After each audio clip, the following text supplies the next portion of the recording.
Now, without any further delay, let's begin today's event, Raising Your L&D Game, Making the Quantum Leap into the Future of Learning Solutions. I would now like to introduce the CMC moderator for today, Tanya Shervoni. Tanya, you have the floor. Thank you so much, Jessica, and welcome everyone to the conversation today. We have a great webcast lined up for us. And with that, I'm going to jump right into the content. There are three key things that we're going to talk about today, and those are, number one, how to innovate your L&D strategy so you can add more strategic value to the organization. The second thing we're going to look at is some digital tools. We're going to take a look at those in action so you can see how they can address many of the challenges that we have as learning professionals. And finally, we're going to explore some learning technologies such as video, microlearning, and gamification. To talk about these things, I have two experts joining me today. I'm joined by Alex Coco, Senior Manager of Talent Development Solutions here at Canadian Management Center, as well as Jennifer Coles. Jennifer is the Senior Director of L&D at Pathways Training and E-Learning. And Pathways is an award-winning e-learning provider that we at CMC have partnered with to offer our digital solutions to our clients. We're super excited about that partnership. I've got both of them with me today. If you'd like to read a little bit more about their expertise and background, I invite you to take a look at the speaker bio widget on the left side of your screen under the Q&A panel. Alex, Jennifer, welcome to the conversation. How are you guys doing? Great. It's great to be here. Thanks for Thank you, Tanya. Tanya, thanks for hosting today. It's really exciting times. I'm really glad to be here today because I really want to talk to you about some of the changes in our industry right now. And to start off with, absolutely, let's take a look at some innovation. I just want to talk a little bit about innovation because that's a key buzzword today. But what does it mean and how does it connect to our industry? And so let's start by taking a step back and looking at a global index survey.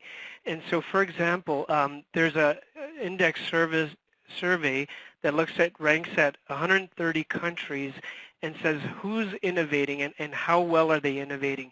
So can you take a guess, and this is a question for the audience, using the chat panel on the side, can you guess where Canada ranks on that ranking of 130 countries? And so just type in your answer from 1 to 130. And Tanya, just as people are responding, what do you think? Where do you think Canada ranks? Sure, put me on the spot. I'd like to say that it's in the top 10, but I have a sneaky suspicion that you're going to disclose it's otherwise. I'm taking a look here. I'm seeing a variety of responses coming through, everything from in the 20s all the way to in the top 5. Perhaps, Alex, you'd like to put us out of our misery and disclose the answer? Yes, so Canada is ranked number 18 in this annual survey, which I think is an important number because I think we can probably talk a little bit about why we're there. But let's see who's number 1. Number 1 for the last 8 years has been Switzerland. Switzerland. How did they do that? Well, they've been at it for a while. I mean, I know they're very famous for their innovation in milk chocolate. Okay, let's just stop the press right there. You heard it here first on this webcast. If you take nothing else away, that there is a correlation between innovation and chocolate. So I take great comfort in knowing that I'm on the right track. Thank you for that. No problem, Tanya. I see you have your chocolate with you today. Uh-huh. So just to give you something to compare against, we like to do this. We like to look at countries where we think we're closely aligned to. So at number 4 on this ranking, we see UK. At number 6, we see the U.S. And so you could see that we're really falling behind some of the people that we think we're closely aligned to. And where we actually fall in is just below China at number 17. So, you know, it sounds like we're falling behind. What do you think? Well, I think it's a good question, and it's one that actually I'd like to put to the audience. So I'd like to open up our first poll question for everybody listening today. So would you say from your perspective that your learning strategy is innovative, falling behind, or at this point you're just not sure? So just a reminder to select which option resonates for you and to click the submit button so that we can see your response. I'm going to give folks a couple seconds to respond. And also, as we go through the poll questions, just a reminder, for some of the questions you may need to scroll, or as Jessica said, you can resize your window. So I'm going to advance to the next slide to see our results. Okay, so we've come in with about 13.8%. 14% of the folks on the phone are feeling their strategies are innovative. So to all of those who've chosen this answer, I would invite you to share with us as we go along any innovative ideas you have. Let's take advantage of learning from each other. But the majority sitting at almost 60%, falling behind, and some folks are not sure. So for the not sure folks, you're in the right place. You might be more sure by the end of this conversation. But I would be interested to know, Alex, I'll start with you. Any reaction to the number of people who are feeling that they're falling behind? Well, according to the stat we just put up, I'm not totally surprised. I think what we've seen is there's a strong correlation between innovation and the level of learning and development, or the importance placed on learning and development in an organization. So I do think the companies that are investing in L&D are probably very likely to be doing innovation in their company. And that bodes well for both the competitive aspect of the company, but it's also building resilience with the team. So, you know, it's important in that I think they're falling behind, and I think we need to help them. Jennifer, what do you think? Yeah, so our experience with Canadian companies is similar to the research. We're seeing some Canadian companies attempt to innovate, but most of them are really continuing to use traditional training methods. And what we're seeing here in Canada is that a lot of Canadian companies consider innovation being things like whiteboard animations and videos. And they're really not using some of the innovative training tools that are now available, like augmented reality or virtual reality. And when you think about it, it's really not surprising, because Canadian companies tend to be second-generation adopters of technology. And what I mean by that is Canadian companies tend to wait till other countries have fully used the technology before trying it themselves.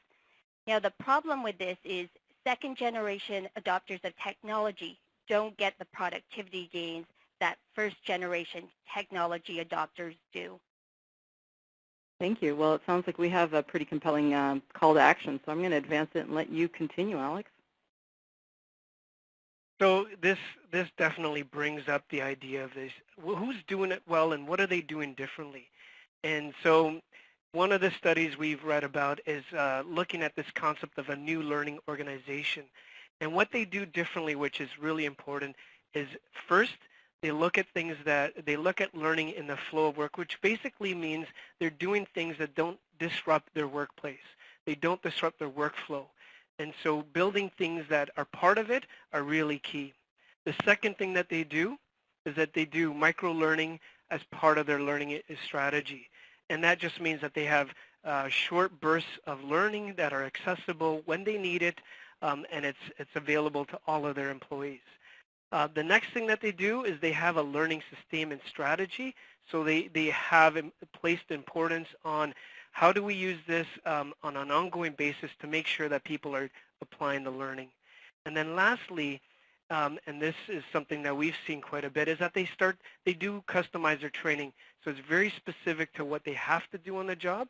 And the statistics of the companies that do this versus those who don't, it's more than double in most cases. But the impact is significant. You'll see that they are 3 times more likely to affect productivity, sustainability, innovation, and retention. And so that, and profitability, not to mention, there's a big impact on the bottom line. And more so, these companies are 4 times as likely to respond to change positively and overcome challenges. And so that, to me, is a huge sign that we need to start moving in this direction. So those are some impressive statistics. So remembering that 60% of us that are on the phone here are probably feeling pretty uncomfortable at the moment, feeling that we're falling behind. So I'd like to ask the infamous question, so what, and where do we go from here? Where do we go? Well, it's time to take that leap into the future of L&D. And so what does it mean? Well, we know that face-to-face training is typically what's done. It's not just about doing that. It's not just about doing the digital or the e-learning bit. It's about how we use all of the available resources to put together a plan that makes the most sense for the individuals. So, for example, when you go to a gym and you want to work out, you want to change your lifestyle, you might get a program and you might get a bunch of exercises. And typically, you know that if you follow that program, it'll work. You'll have success if you do it. But the chances are you may forget some of the routines. You may stop using some of the exercises. You might stop going to the gym. So the reality is you've got to figure out what works currently, what you like to do, and add pieces that make sense and integrate them so that they actually have a multiplier effect. And that's really what we mean by this new learning approach or strategy. So Alex, on that point, just a question. So, we often hear the term blended learning. Are we saying that like the new blended is really integrated learning? Is that really the secret sauce here? That's how I would put it. And I think it really points to the fact that it's not just the science of putting it together, but there's an art to it. And you've got to understand your people, what works for them and what they want to do to make sure that it works well. What do you think, Jennifer? So Alex, I'd like to build on a point you just made. We're seeing lots of organizations attempt to integrate digital mediums into their learning strategy, but I'd like to point out that innovation isn't always about using the latest technology. It's often about using the technology that's right for your organization and also the content as well. That's awesome. So not technology for technology's sake. It's using it smart. Great. All right, let's continue. Back over to you, Alex. So there are obviously some challenges in going through and building an integrated strategy. And what we recognize there's probably 5 that are most common. And the first one is time. Now, tell me if you've heard this story before. I have a training need. It's for next week. I'm not sure what we want, but it has to improve our leadership. And by the way, we've got 2 to 3 hours to do so. I'd love to say I've never heard that. I can't say that. No, and I mean, the neat thing about the innovation right now in our industry is that there is technology available to help relieve the time pressure. By building digital assets, it actually helps you to deepen the learning in different ways that don't disrupt the flow of work or the amount of time spent in training. The second piece is this concept of personalization. So, you have a group of people in a program, and they all come from different backgrounds, different skill levels, and different experience. But what's really powerful is when you can help people who maybe need a bit more time, who maybe need some refresher. I think that that's really a crucial piece, Alex, because when you think about it in all aspects of our lives right now, data is allowing organizations to personalize their services, their products to us. Think about shopping on Amazon. Amazon seems to know our next purchase before we do. So we expect this, personalization and for our time not to be wasted. And I would think that the same applies to the learning space. In fact, I think our next example that we have is a video that we use to personalize how learners learn some theory. Is that correct, what we got coming up? Yes, Tanya.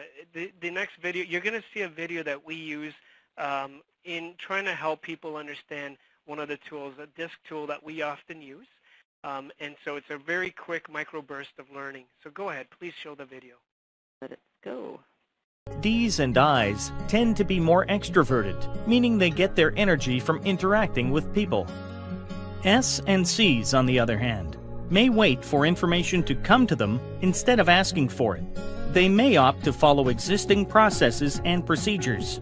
These styles lend themselves to being more introverted, meaning that in order to recharge their batteries, it would be best for them to find some solitude. I and S on the y-axis indicate that people with this style would focus their thoughts on what is possible. They may also have a tendency to focus more on interacting with people. D and C, on the other side of the y-axis, might pick up more readily what is lacking in their environment.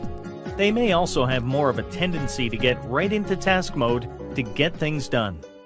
Okay, that was great. So just to review, Alex, just to be clear, so the idea here is that we use that video so that learners who are already familiar with DISC could opt out of watching the video or at least review it at their own leisure, and those who were new to DISC could watch it. So when they got to the classroom, everyone was sort of on the same page.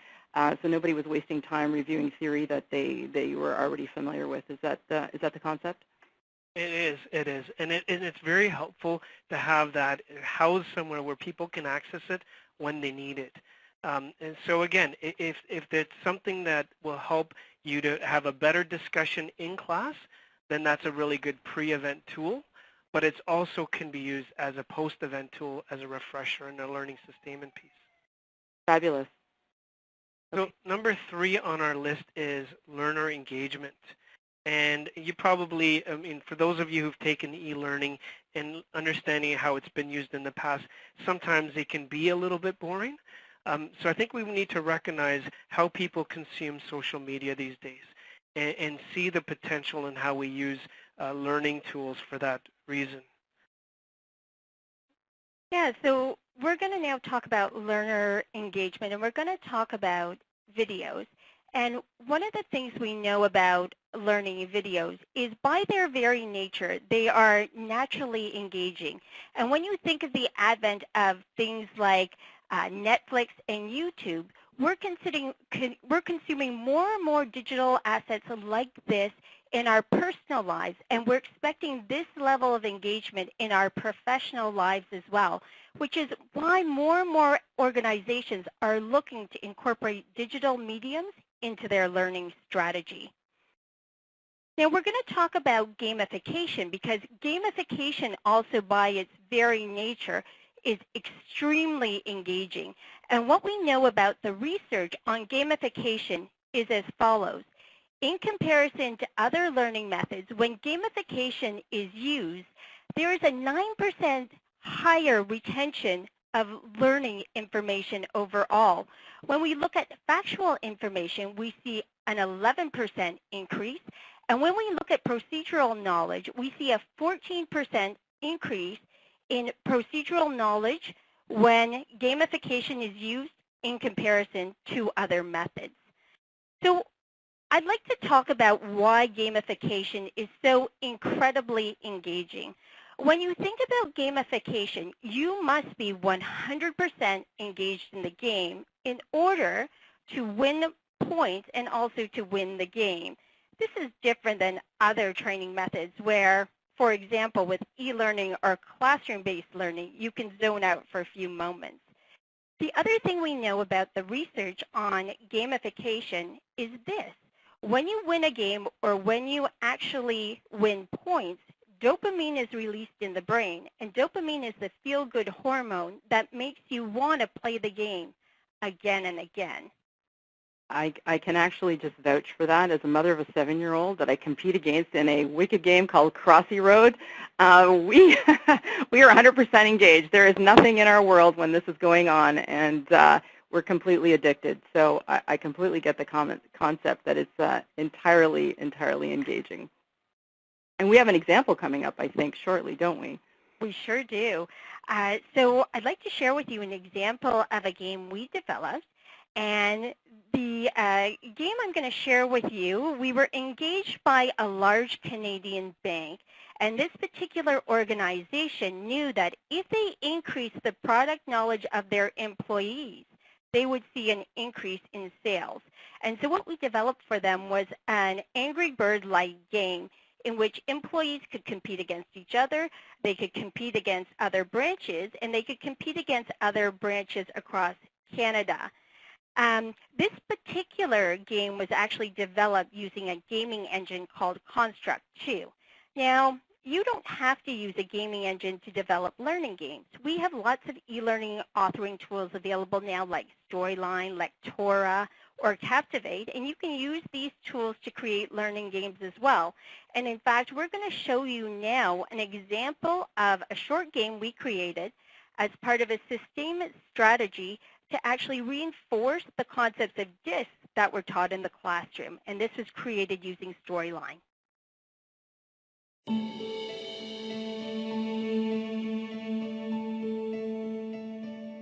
Now that you know the basics of the disc profile, let's see how well you understand the 4 main disc styles. Challenge yourself to match each description of personality or behavior with the corresponding disc dimension.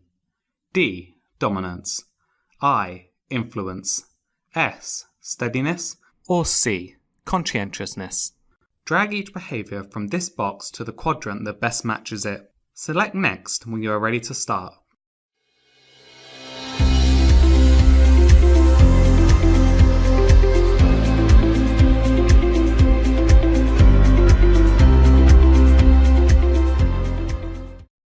That's a really good example. And, it reminds me that sometimes adding a little bit of fun definitely helps people remember something that could be seen as information.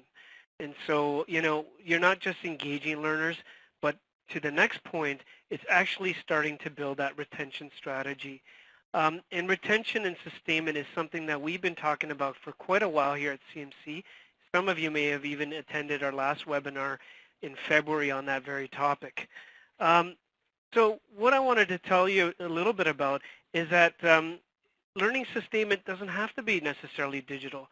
Obviously, the digital tools reinforce and they give you lots of options, but it could be as simple as doing a stretch assignment or having coaching conversations. But the tools give you a lot more freedom to do things that are specific to your individual needs, but also fit within your budget as well.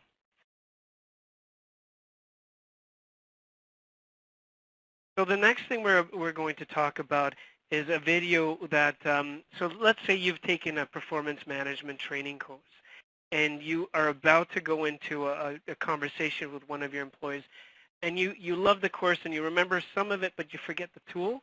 Well, this video will show you how to use that tool. The feed model. First, find the facts. Your message should be objective and focus on the behavior, not the person. Instead of saying, "You're not working hard enough," say, "You missed the deadline we agreed upon." Next, explain the impact. Again, be concrete and avoid generalizations. Don't say, "You're not a team player." Say, "This created more work for the rest of the team." I'm just going to comment before I hand this over to you, Jen, for the next session. I think this is so valuable. As someone who has spent a considerable amount of time trying to teach people to give feedback and engage in crucial conversations, I'm telling you, people are not going to pull out their binder. But if you have something like this at the ready to remind you or to use, as you said, just before you're going into the conversation, I think it's invaluable.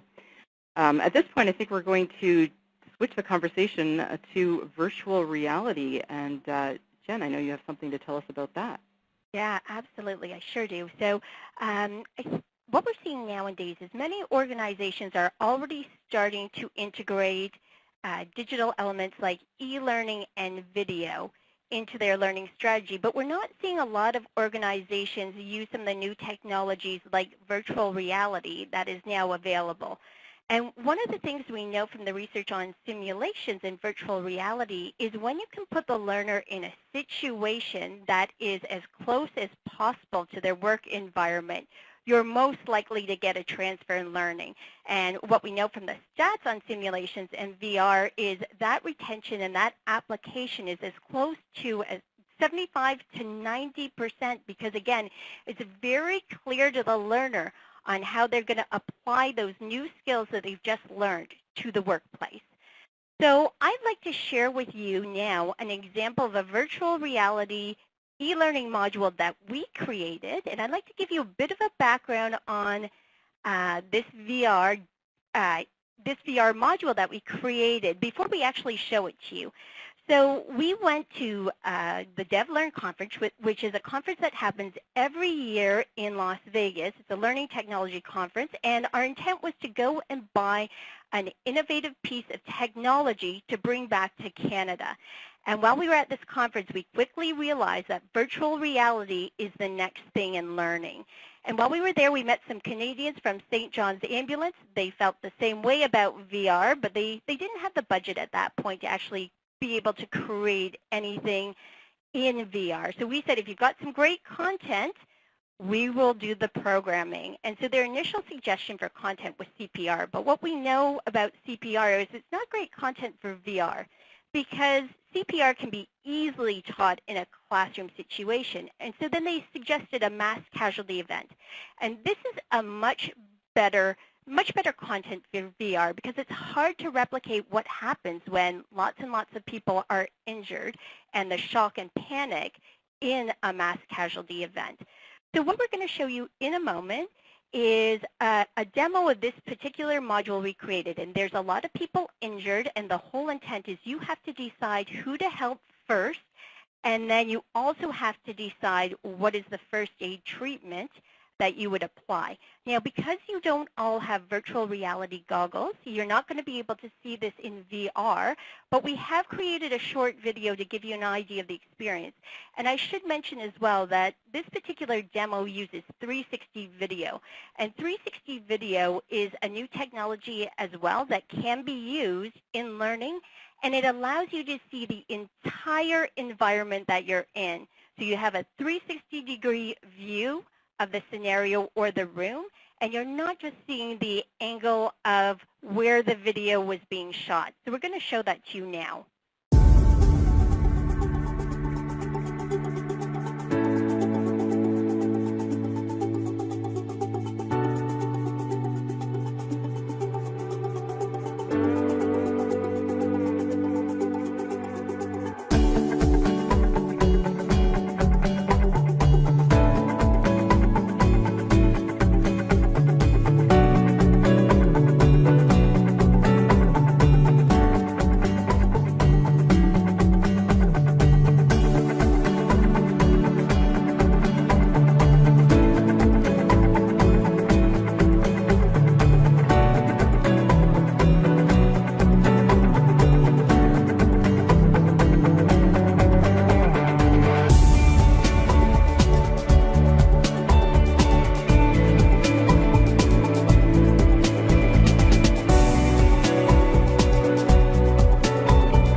Companies are starting to think about the ways that virtual reality can be used. So on the screen now, you'll see a graphic that we actually created for a large Canadian financial organization.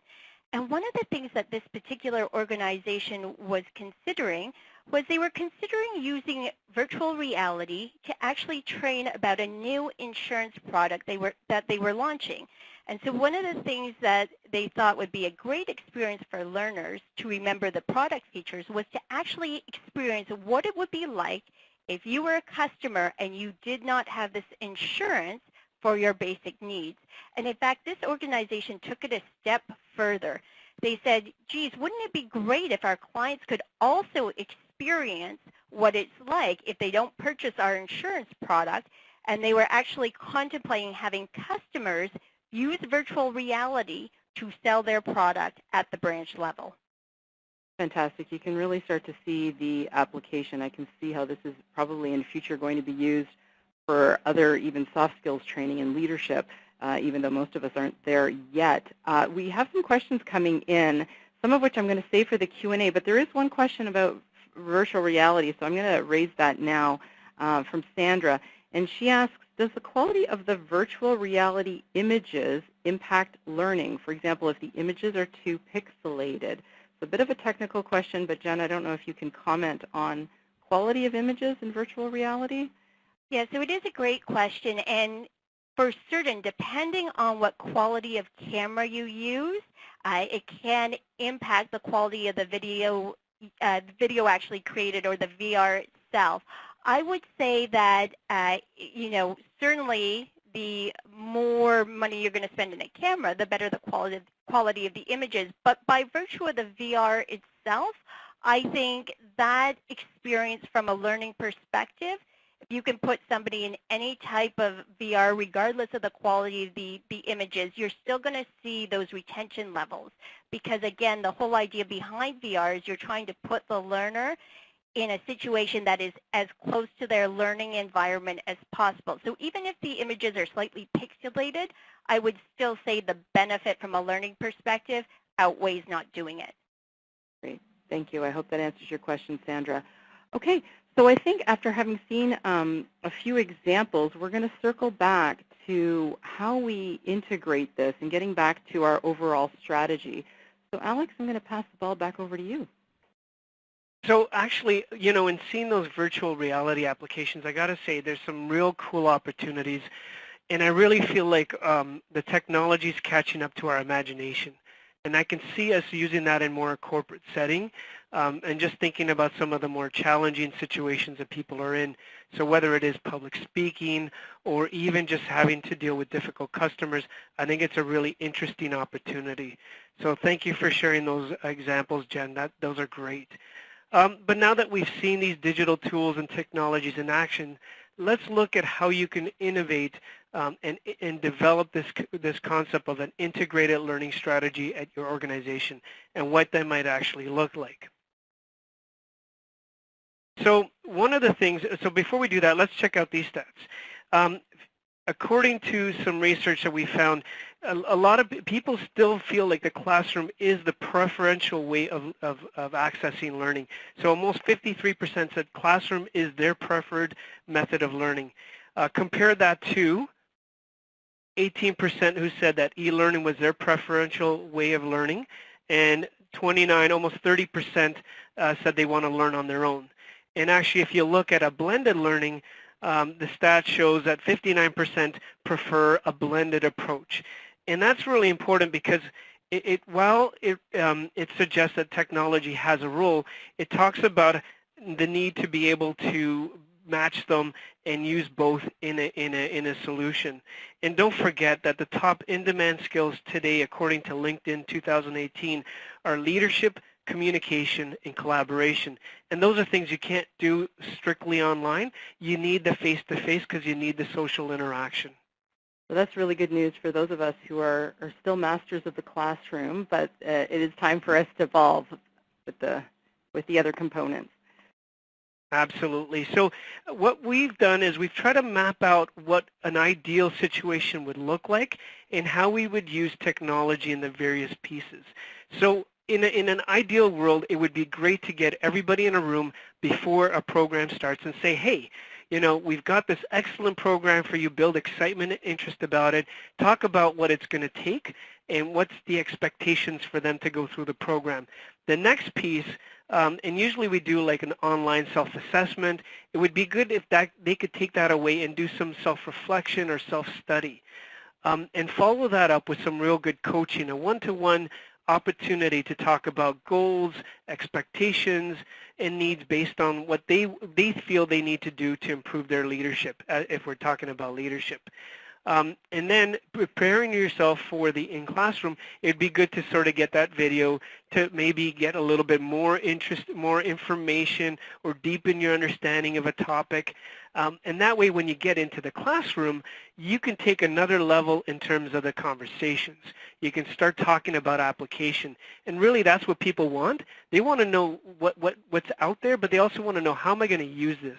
Because it's okay to like learn a topic, but if you have a tough time applying it, that's going to make it very challenging. And so, as typical for CMC programs, we like to have a program where you end off with an assignment so that you actually start to apply your learning. And then after that, you know, we like to do a bit of a check-in, whether that's face-to-face or virtually, but having people have an opportunity to talk about what they're doing differently, what's getting in their way of applying, what things do they need to learn more about. And if you have all these components, really what you end up is a huge impact. And it's not just like, you know, doing the little bit of exercise that will help. It's then taking into account the lifestyle, the nutrition, and all of a sudden you're making a big change in your lifestyle. And that's what we think that's the direction we want to take when it comes to L&D. So would you say, Alex, because this aligns with one of the questions that came in around some of the biggest pitfalls, would you say that some of the biggest pitfalls for newbies is to create a lot of disparate things, but they're not telling a comprehensive story. They're not creating this pathway. Yeah, you know, I've mentioned it before. There's a science to putting this together, but there's also an art. And part of that is really getting to know the audience and what works for them, but it's also about figuring out what pieces do you need to add to make sense within a program itself? If you bring in a lot of pieces one-off here and there, which we have seen, the adoption of that can actually be a bit of a challenge. We've seen with one of our examples, we had a face-to-face leadership development program which had huge success, but that same organization also added an e-learning library, and they saw less than 1% of people actually using that. And so for people, I mean, it's great to have and it's great intent, but if people don't see the connection and they don't see how it flows, they're just not going to use it. Yes, it's a good reminder for those of us who get distracted by shiny objects. We need to go back to the, not me personally, of course, that we need to go back to the purpose and the strategy. Anything, Jen, to add as someone who's in the tech space, the kind of, let's call it mistakes or learnings that you see clients having when they first start out? I think what we see sometimes is people going for the latest and greatest technologies, and it's better to go with things that you're comfortable with, or, you know, new technologies take a while to learn. If you go with existing, like e-learning, where the process is more established and the technology is more established too, like e-learning authoring tools, I think it's better to go with the established processes and the technologies that are a little more established, rather than going for, to your point, new and shiny, which might be a little bit harder to figure out and to develop. Absolutely, thank you. So to reinforce some of the key messages here, one of the key takeaways, of course, is that technology is going to enhance, it's not going to replace the face-to-face, and that we need to create a bit of a synchronous orchestration of all the various pieces so that they work in harmony. We'd like to actually engage our audience right now with our next poll question. Given everything that we've been talking about today, which of the following are you looking to add to your learning strategy? These might have been already on your bucket list, but maybe you've got some few new ideas from today, hopefully. So take a moment. Again, we've got 6 options there. You may need to scroll.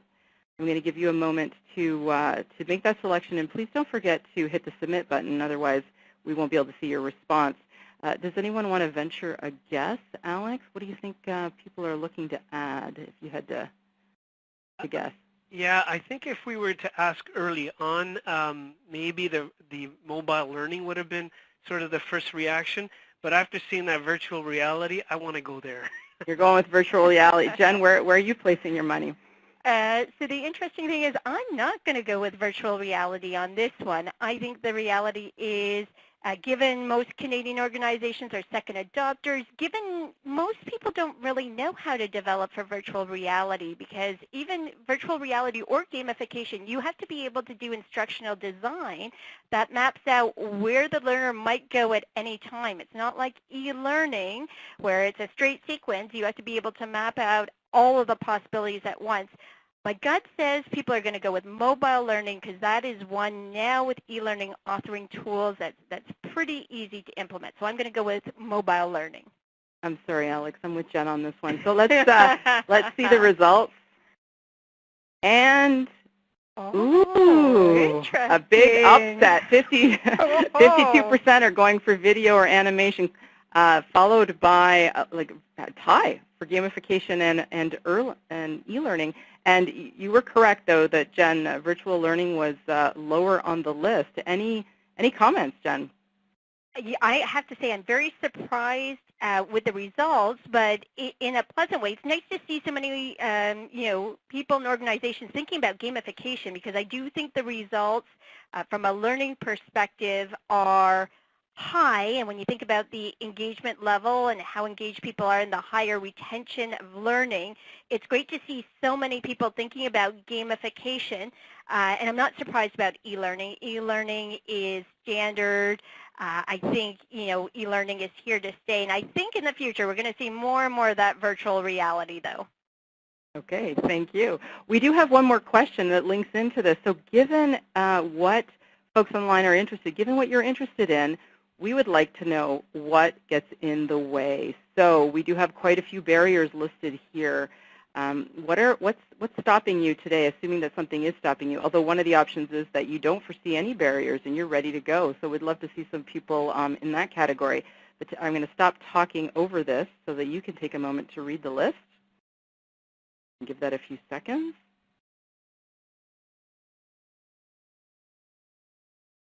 And while people are doing that, I did notice a question here in terms of the types of tools that can be used to create games. So we may be able to provide some more names at the end, but the two that we were talking about were Storyline and Construct 2 were two tools that folks could use, and certainly we can follow up. You can follow up with us for more information. So let's take a look at what barriers have come up. Number one barrier by far, it's 70% budget limitations. Are there any myths we need to bust around budget limitations, Alex or Jen?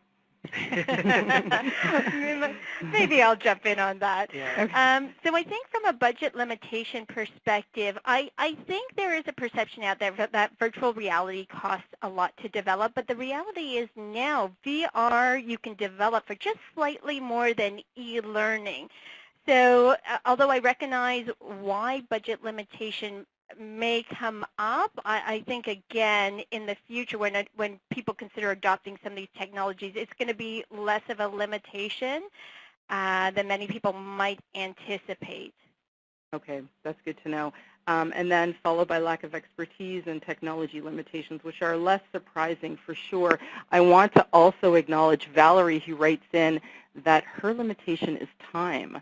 So it appears we did not put that in the list. So presumably Valerie is talking about the time to develop these things. And this is where it can be useful, to your point, Alex, to partner with someone who can do some of that work for you. So thank you for adding that, Valerie, because we did miss that. So let's talk a little bit more about the integration piece and how to work with all of this. So Alex, I know you have more to share on this.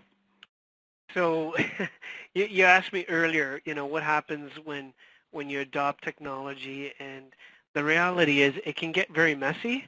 And we've seen, and I used the example earlier, where the adoption or the use of it, it doesn't make sense to people. And so where we see an opportunity is really being your partner in this, because really when it comes to the integrated solution, there's an opportunity to make a quantum leap just by simply adding some small pieces. And so, it's easy to go forward by building assets that make sense and fit what you're already doing, integrating those pieces in the bigger picture. In reality, it's really two steps. But when you're a one-person L&D team and you've got so many different vendors you're working with, I can see how overwhelming that can be.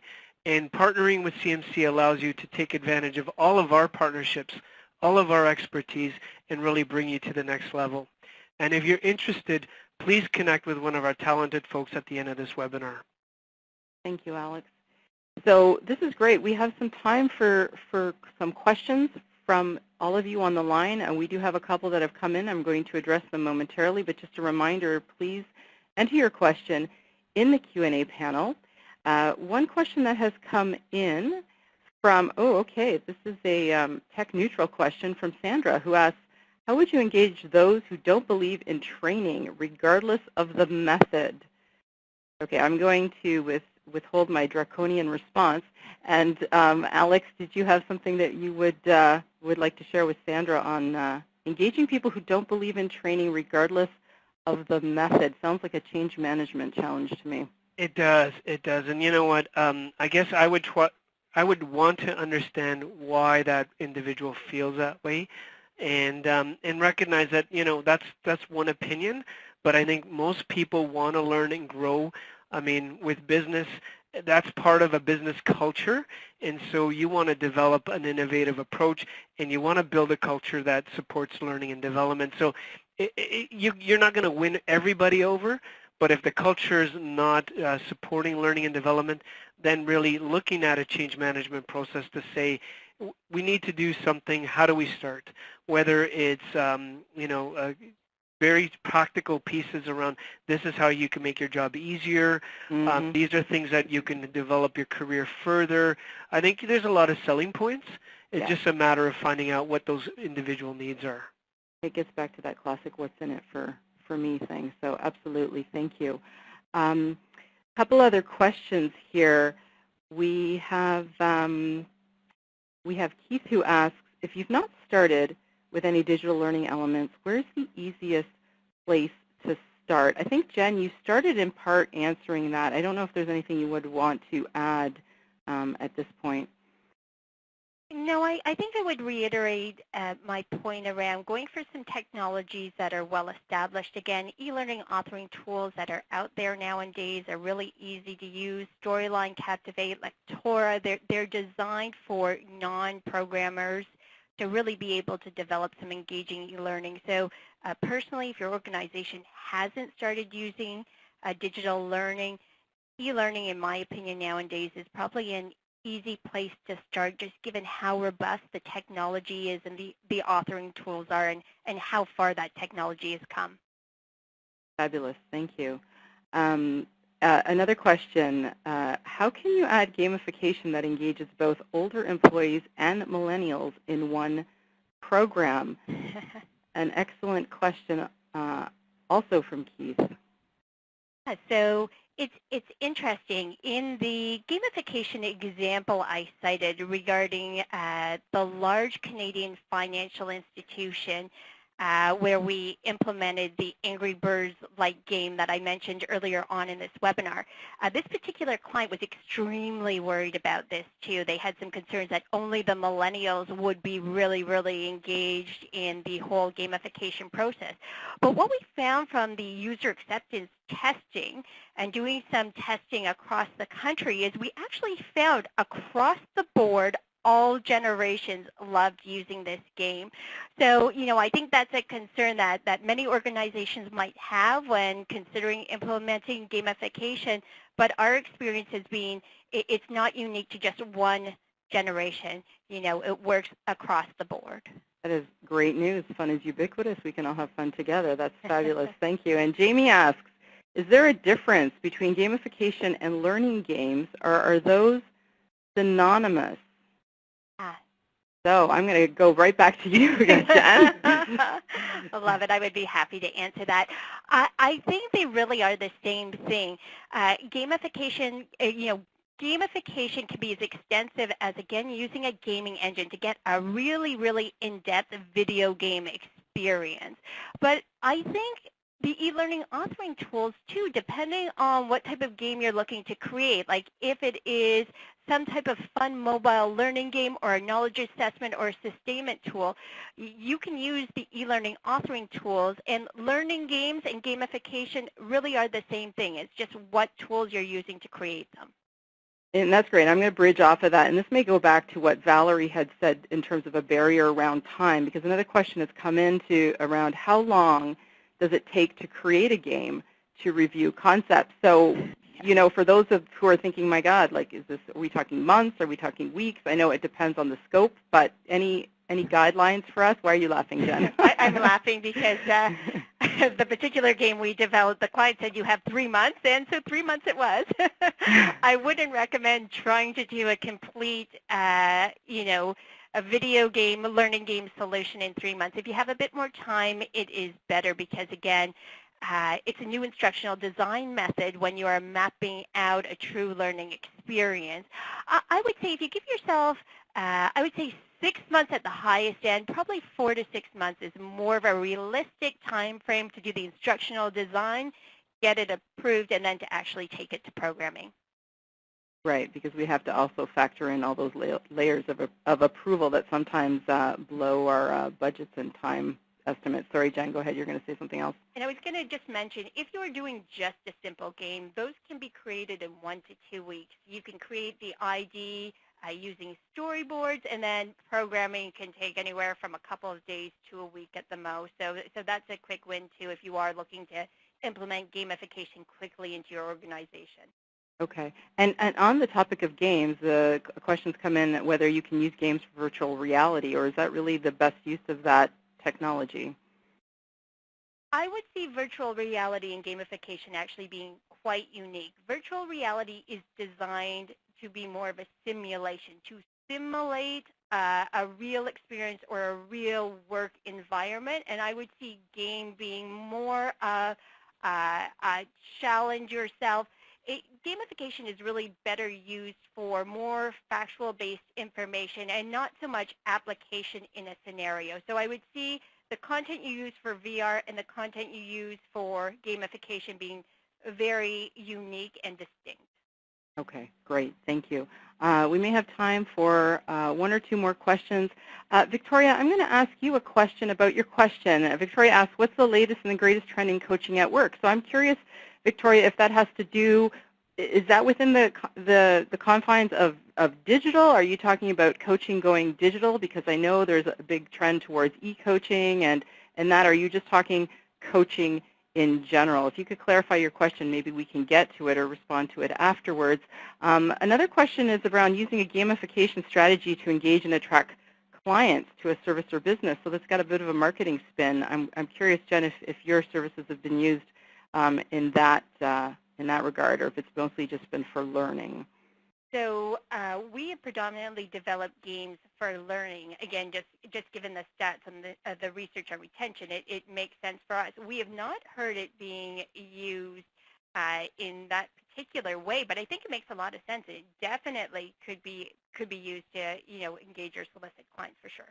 That is a great idea. Thank you so much. And Victoria has come back. Thank you, Victoria. She's saying within the context of digital. So any comment on coaching within the digital environment? Trends in coaching in the digital environment. How do you use the technology with coaching and your take research around it? So I don't know, have we used any digital technology for coaching? I mean, I can think of it in an e-learning simulation type of thing where you're required to coach an employee and you're given, a number of scenarios, and based on what you choose, you get feedback. So I know that that's been used, and I don't know if there's any further comments you have around that, Jen. Alex, you're nodding your head. Well, what I've heard is the potential for artificial intelligence in the coaching kind of dialogue or conversation. So if there's something you want to work on, you can actually access some of that very specific type of development conversations, things to look for through artificial intelligence. But that's really, really cutting edge, and I don't know that it's really been implemented, but I know there's a potential for that. So there is, when I think of the future of L&D, artificial intelligence, virtual reality, these are things that are going to be there, and that's what, for me, that's what makes it exciting. I think we're getting there. For sure. And when you talk about virtual reality and you look at what the U.S. is doing, the U.S. is training all of their new hires, like the U.S. Walmart, I should specify, is training all of their retail employees using virtual reality. I think in the next few years, we're going to see more and more of this in the Canadian workplace because, again, as the U.S. starts to adopt VR more and more for training purposes, we're going to see more Canadian companies willing to take that leap and use VR for their training as well. I think we have time for one last question, and it kind of segues into, given the time and the monetary investment in some of these, what's the shelf life? So the question was, I'm wondering how long it stays current before it needs to be updated. I guess it depends on, obviously, what you're training, but I guess in terms of client engagements, when we're seeing folks that are doing these pieces, how frequently are they needing a refresh? Is there sort of an average shelf life on some of these e-learning and digital asset components? I don't think we're seeing an average shelf life. I think it's much like classroom training. If there is an update in terms of best practice or information, you update it accordingly. And I think most digital assets nowadays have a fairly long shelf life. When you're developing them, you have source code that you can update easily. So it's as long as it makes sense for the company to keep the shelf life of that digital medium, regardless of if it's VR, e-learning, or video. Yeah, I just want to add, and again, if you're thinking about how to use them and you're being very strategic in its use, then it definitely will last longer. But if you're doing a one-off, the chances are, what is that going to change? Is that a fad? I think you've got to be careful of that. Great. So definitely there's lots of opportunity for building sustainment and longevity in those approaches. Fantastic. Thank you. So more about the content, less about the medium, and gets back to being strategic. All right. So with that, I want to be mindful of everyone's time. I do want to say that I hope that you're getting a feel for the passion we have around this topic and the commitment that you can see that CMC, powered by Pathways, really wants to support you in being successful in your digital learning strategy. And the folks that you see here in this picture, these are our national account directors who are located across Canada, and they are standing by to answer any additional questions you have, and you can count on them to follow up with you so that we can provide more support, more answers to questions, and we can help you clarify your strategy so that you can get unstuck and start to address some of those barriers that you shared with us from the beginning. I want to also invite you to visit our website if you've not checked out our free resources. We have resources on this topic as well as several other topics. So please visit cmcoutperform.com and check that out. I want to take a moment to thank my presenters, Alex and Jen, for your passion and your expertise, and all of you who took an hour out of your day to join us. We hope you're leaving with something of value, and we do look forward to talking to you again on our next webcast. Enjoy the rest of your afternoon.